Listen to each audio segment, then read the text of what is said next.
our final speaker for this portion of the event is Dr. Patrick Hossay, who's a professor at Stockton University. And Patrick heads up the sustainability program at Stockton, teaching courses related to energy, environmental policy, natural resource management. Dr. Hossay is a self-proclaimed gearhead and has recently published a book on automotive technology and is currently coordinating the sustainability program at Stockton. So Patrick has some great insights to share with us, and we're really happy to have you here. Oh, great. Thanks very much, Amy. Let me, okay. There we go. Everybody can see that? Yeah. That's actually not where we're starting. I'm not sure why that happened there. There we go. Yeah, so what I want to do is really quickly go through sort of some food for thought in terms of thinking about the future of automobiles and transportation. And of course, we can go into depth a little more during the question and answer. But what's really driving this and what's going to drive the future of transportation, I can tell you, and what's really getting the attention now of engineers, manufacturers, and investors is climate change. Because the reality is climate change is becoming ever more present. This is an image of the fires near my hometown, actually, in California. And it's not going away. So we kind of we tend to imagine climate change as something that at some point we'll learn to tolerate. But the reality is it's not going to go away on its own until we actually put in place policies that will deal with it. So the seas will continue to rise. Severe weather will continue to become more frequent. Food stress will continue, et cetera, until we deal with this. And interestingly, over the past, I'd say at least 10 years, but really notably the past few years, major car makers have really noticed this around the world and have expected and actually accommodated public policy changes to deal with climate change. In this way, the United States is somewhat of the laggard, but certainly car makers are paying attention to the European Union, China, and Japan that are really pushing for climate change policies now. And the reality is we aren't going to be able to address climate change with internal combustion engines. So these are fuel economy standards for cars around the world. And the fact is that while cars have gotten much better and internal combustion has become far more efficient and far cleaner than ever before, and that should be praised and recognized, it's still not adequate for dealing with the threats of climate change. But more than that, there's sort of a perfect storm that's happening now, if you'd like, in the automobile industry, or at least in defining the future of automobiles, which is the landscape is changing, the demographics globally are changing, we're changing our urban neighborhoods, and the technology of automobiles is changing as well, with the possibility of not just electric, but connected vehicles, autonomous vehicles, and other kinds of innovations in mobility that are really changing the possibilities. Let me go through each of these very quickly. So first off, demographics are changing dramatically. And in particular, globally and in the United States, more people are moving into urban areas. So with increased urbanization, we're seeing a real difference in what's expected in mobility. We're seeing a real difference in the expectations of living. And we're seeing a desire for more livable communities, which means more walkable communities, more connection with transportation, more bikeable communities, more mobility options. In fact, the term mobility has started to be used more frequently by folks like me, automotive engineers, because it's no longer that transportation is about automobiles. Transportation has become this sort of full variation and types of possibilities for moving folks around. And we're starting to see designs also that are transit oriented. So increasingly planners are starting to plan their communities, not only around walkability, bikeability, but around accommodating new forms of mobility, as well as light rail, heavy rail, et cetera. And as a result of that, even over the past 30 years, we've seen light rail usage increase really significantly in the United States. And again, I'm focusing on the United States here, but globally, this trend is even more pronounced. We're seeing the numbers in Asia really striking. And what's also happening is last mile mobility transportation options and technology have started to emerge and really redefine the landscape of what transportation means. And this could mean, by last mile, what we mean is when you're taking, say, light rail or heavy rail, the challenge isn't necessarily getting, say, from here to Miami. It's getting from Miami to your hotel, from the train station to your hotel, et cetera. And so last mile is the idea that the way we encourage alternative transportation is by creating a whole network of mobility options so that folks can easily transition from, say, light rail to heavy rail to bike to scooter to walking to car in flexible sorts of ways. And what's enabling that is a whole new system that we call MaaS, or mobility as a service. In other words, starting to think of mobility not as sort of just bike path or just walkability, but starting to think about the whole interconnection as a service that can be provided for people, so that you could get on your phone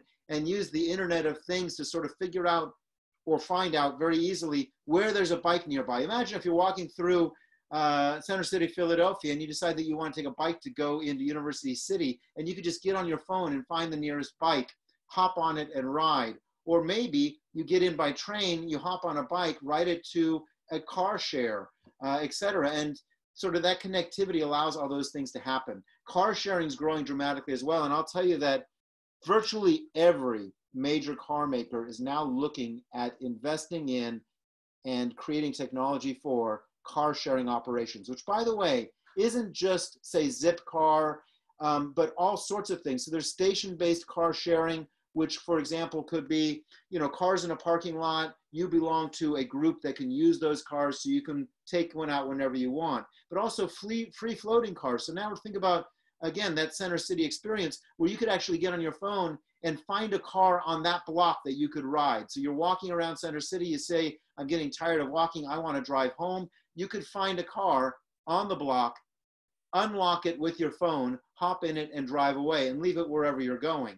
And also even P2P or person-to-person kind of car sharings, where folks can actually own cars but allow them to be used when they're not in use. Right now, car ownership is really inefficient. The car is typically used less than 90% of the time. And you know this because your car sits around in your garage or driveway or whatever most of its life. Well, what if instead we could use it more efficiently by allowing multiple people to use them? When you ask folks, as you'll see in the graph there, whether they're interested in car sharing, not only is the membership going up, but interest in car sharing is going up, and even subscription services. So car makers now are looking at new options because they think that in the future, a lot of people aren't going to want to own their cars, but are going to want to have access to their cars. So subscription services are the idea where you could say subscribe to a Ford type service and you could swap out cars. You don't just buy a Ford, you buy access to Ford, where you might have a small hatchback during the week. On the weekends, you might get on your phone and swap it out for an SUV or a pickup truck, maybe just the pickup truck for, say, moving, but the SUV for camping, etc. You could use the car that you want. And increasingly, owners want this because increasingly, we're seeing another change, which is a shift in culture. If you're as old as I am, then you remember when cars were everything. I mean, on my 16th birthday and the 16th birthday of everyone I knew, we got our driver's license because that's what you did, because driving was who you were and the car that you owned defined who you were. But that's changing dramatically. And really, a newer generation of folks, and my students included, aren't having cars define them and aren't that interested in car culture. So in fact, if you look at this graph and you see there's 16, 17, 18, 19, 20-year-olds, they're less inclined than in the past to have a driver's license. That's in the United States. In Europe, the numbers are striking, and in parts of Asia as well. Younger folks don't feel the need to drive because they have other mobility options. And they're perfectly fine with the other mobility options. And they're not really looking toward the automobile they drive as a way of defining who they are. Okay, in addition to all that, technology is really making changes possible that weren't even imagined 15 or 20 years ago. One of them is the expansion of ADAS systems, or advanced driver assistance systems, and artificial intelligence that allows for self-driving vehicles, or what are called autonomous vehicles. I prefer the self-driving term a little bit more. You'll see there on the bottom, that's the SAE, the Society of Automobile Engineers, criteria for self-driving, or categories of self-driving.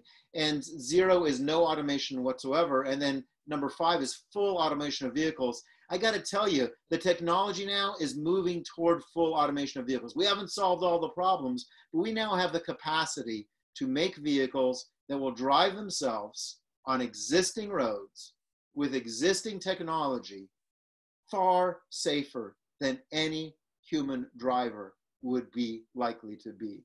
And with the capacity to incorporate communication technology, connectivity in really phenomenal ways, using radar, LiDAR, optical sensors, precision mapping. We're truly moving toward really phenomenal intelligent automobiles. That's already out there with existing cars, but I think you're gonna see a revolution in the next 10 years and be shocked with the kind of technology that's gonna be out there in new cars and their self-driving capacity.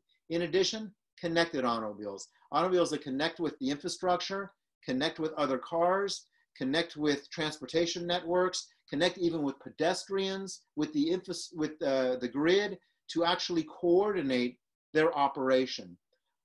We call this sometimes V2X, which means vehicle to vehicle, V2V, vehicle to pedestrian, V2P, vehicle to infrastructure, V2I, etc., all combined together. Imagine this. Imagine if a car's driving down the road and its radar senses deer on the side of the road. So it sends out a signal and all the cars behind it are warned that there's possibly deer on the side of the road that are thinking of walking across the road. And so the other radar then trained to look for the deer and adjust their speed and adjust their management in order to avoid those deer. And imagine if we even made that more sensitive by putting infrastructure on the side of the road that could sense deer activity and warn oncoming cars. Of course, we can do that with all kinds of things too, pedestrians, other traffic, et cetera. We can reroute traffic or give you options for traffic based on, or for transit routes based on where the traffic is.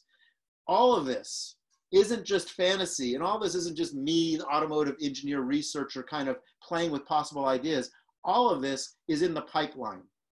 All of this you're going to see in the next decade. So the kind of ADAS we see now, which has already grown dramatically, like automated parking, blind spot detection, lane keeping technology, heads-up displays, etc., you can expect to grow really significantly in the future.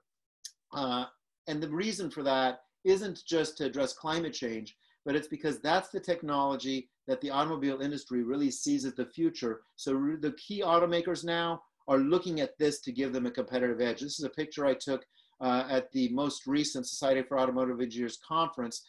And I can tell you, it's actually striking because, you know, I've been involved with the SAE off and on, Society for Automotive Engineers, I guess since about 1982. And it used to be all about pistons and crankshafts and gasoline and other things like that. Now, that kind of focus and discussion and research is fairly rare. The organization that coordinates and informs and educates automotive engineers around the world is almost entirely focused on electric vehicles, connected vehicles, self-driving vehicles. This is what they believe to be the future. And the electric vehicles, in my view, aren't going to win out because they're green, frankly, or even to address climate change, though certainly the policies that are meant to address climate change will help incentivize them. They're going to win out because they're frankly just amazing. The performance is exceptional. The flexibility made available for automotive engineers in design, when you don't have to deal with the conventional drivetrain, the transmission, all of that, is phenomenal. The perception is likely to change, I think, in the next few years, where folks that love cars, that love performance, are going to be looking at EVs as their future. And so the gearheads of the future aren't going to be gearheads. They're going to be electron heads, quite frankly. And the price point, as you've seen, is changing dramatically. One of the challenges that's always out there is range, but the range is increasing dramatically, and the capacity for charging in different ways, like wireless charging, is just phenomenal. So right now, wireless charging is out there, it's deployed, it's going to be much more common. Imagine you can park in your driveway and the car automatically charges up, or you can park at work and you can decide with your phone whether you're going to charge up or not. And the possibility of dynamic charging, which is still a little further away, but we're probably going to see it in the next 20 years or so, maybe with even prototypes in the next 10 years. Imagine you're driving on the highway and your phone or your car asks you, would you like to charge? Here's your car, here's the price per kilowatt hour. And you can choose to charge your car as you're driving, perhaps in a specialized lane, or maybe even just in the normal traffic lane. In addition to that, DC fast charging, as we've seen, and other kinds of charging are out there. And the reality is that now, if you look at the range of a lot of the vehicles that are out there, we're looking at 250 to 500 miles of range, at least at the new Tesla with the new batteries, almost 500 miles of range, which at that point makes range, in my view, not an issue. And if you can charge up as you're moving, or charge up when you're in a shopping mall, charge up when you're in a restaurant, when you're at work, then that makes it even easier. In fact, I think charging is going to make things so easy that we'll look back in 20 years at when we used to put stinky gasoline in our cars and gas stations as a ridiculous and weird thing that we're glad we never have to do again. In addition to that, cars are just getting more efficient. Aerodynamics has gotten much better on cars. The chassis has gotten much more sophisticated. So we're getting better range just because the cars are getting lighter and more efficient at moving through the air. There's still some challenges to deal with. The energy grid needs to be cleaned up. Charging a lot of cars on electricity can be done now. We have the generation capacity nationally, but it'd be better if it were a cleaner generation capacity. The scarcity with potential rare earths and lithium that are needed for batteries and electric motors is a challenge that we're going to have to address, and it's being addressed with research on alternative chemistries for batteries and alternative designs for electric motors, including some that don't use magnets at all or permanent magnets at all.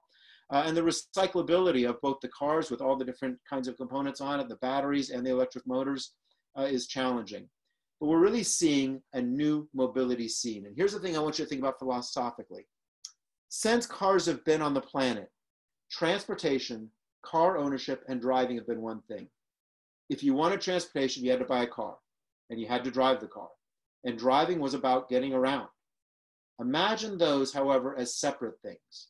Because the challenge often with self-driving vehicles and with electric vehicles is people say, well, I still want to drive my car. And my answer is always, yeah, so do I. So awesome. If you enjoy driving, great. But did you enjoy driving to work today? Probably not. What if the car can drive when you don't feel like driving, but you get to drive when you want to drive?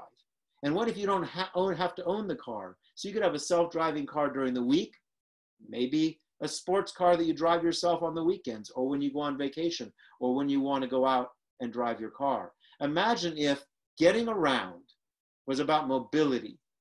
Car ownership wasn't necessary to have access to a car or to have access to mobility, and driving was something you only had to do when you really felt like it. That's what we're moving toward. But there's a trick to this. So the last kind of point I want to make is 2 points. I hate to predict the future, but there's 2 possible futures, I think, that we need to think about. One is bad.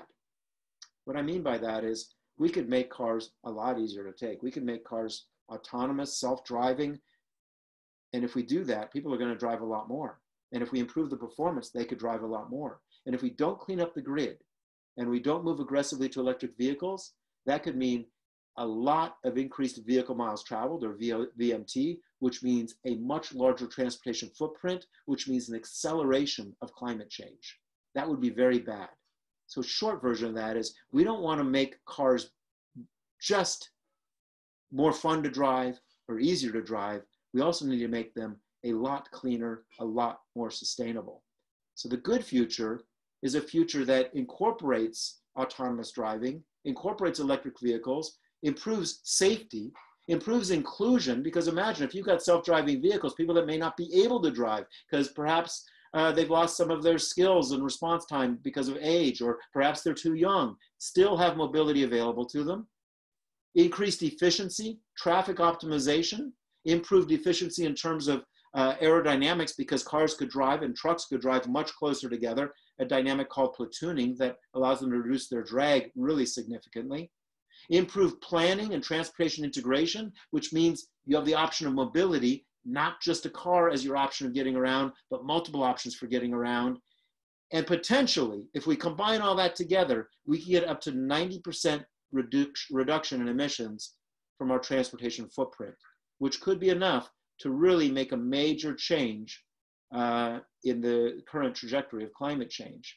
So the dream here is a multimodal mobility network that incorporates electric bikes, scooters, walkability, bikeability, cars when you want them, self-driving cars when you need them, light rail, heavy rail, all combined into a connected network that allows for easy transportation and easy use, dramatic reduction in ecological impact. And if we do this right, I'm not just talking about the United States here, but frankly, the rest of the world also wants mobility.